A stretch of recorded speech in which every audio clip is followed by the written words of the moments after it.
the conference that, Steve, you and I have been really excited about all season. I still believe it. I think I'm going to believe it probably for the entire year. This is the deepest conference in Hmm. all of college football. It's the Big 12. That's what I'm talking about. And with this one, we got the Pokes versus Kansas State, Oklahoma State versus Kansas State. This is going to be a good football game in my mind. I want to know, honestly, we look at this first and foremost, we look at TCU, who is the only undefeated team left in the Big 12.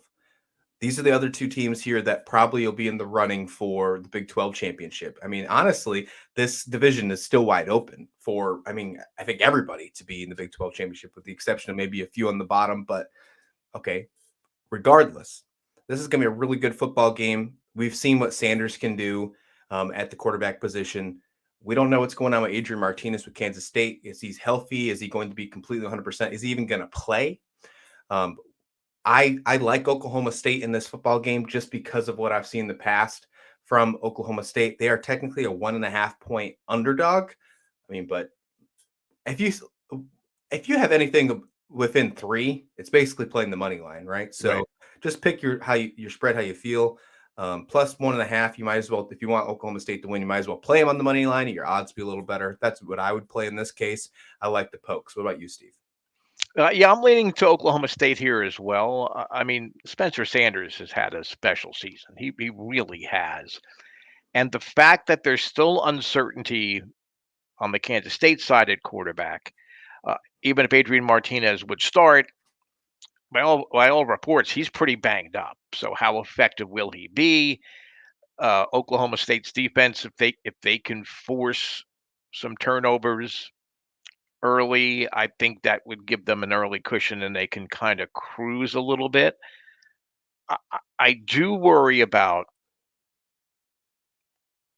the Cowboys' defense, especially rushing. I mean, they gave up 224 yards to TCU. Earlier in the year, they gave up over 200 to Texas. That could put them in a precarious situation. If Kansas State turns to the running game,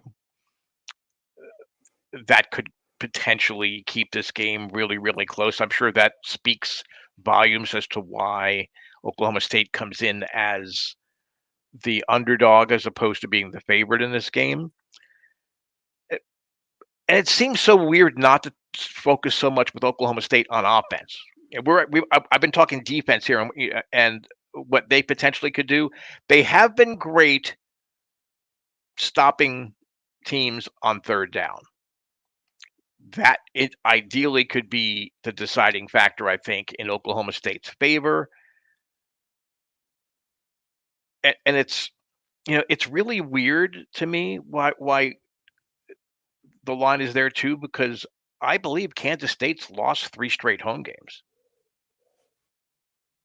Yeah, when I look at this football game, the biggest things that stick out to me is the yards against of Oklahoma State, for sure. I mean, they are allowing over 450 yards per game. Kansas State obviously has looked good rushing. Adrian Martinez is a big part of that, though. Now, don't get me Right. wrong, Vaughn is a very good running back for Kansas State, but Yes. when you have Adrian Martinez in, he is a dual threat quarterback. They don't get that with their backup. That's just not something they get with Kansas State, rightfully so. Adrian Martinez is one of those generational talents that they brought over in the transfer process. I really hope that he's 100% he can go in this one, because I think there's an opportunity for this to be one of those fantastic football games. Kansas State doesn't score as much points offensively, even when Adrian Martinez is in the mix, compared to Oklahoma State. So Kansas State is going to have to rely on their defense a little more.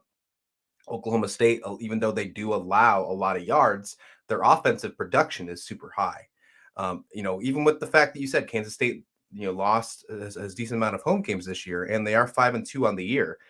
I just lean towards Oklahoma State in this one because of how productive their offense is. I mean, Sanders has been banged up as well too. We should probably keep that in mind. I mean, both of these Mm. quarterbacks are probably not going to be 100%. Sanders obviously, I think, is a little more healthy right now, but we are getting to the point in the season. I mean, we're in week 9, Steve.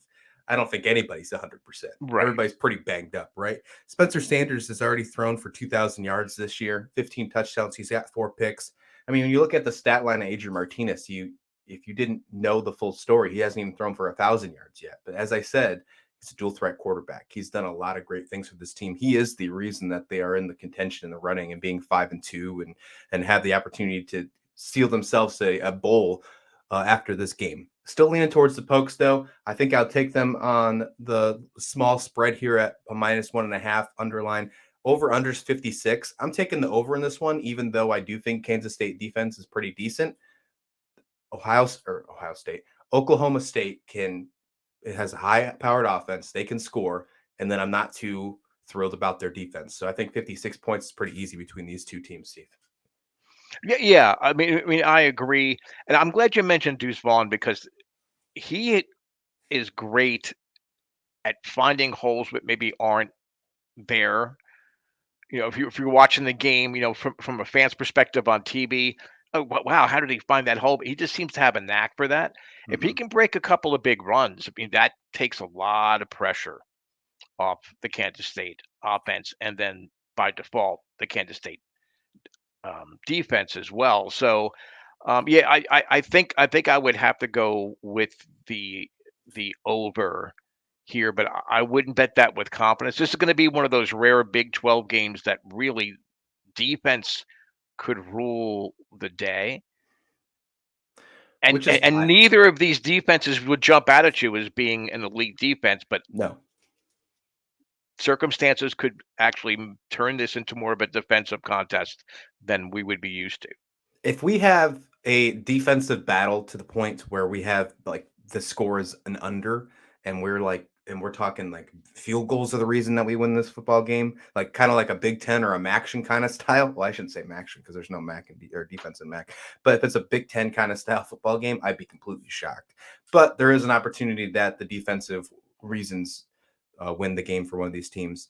In my mind, I think it's Oklahoma State Cowboys.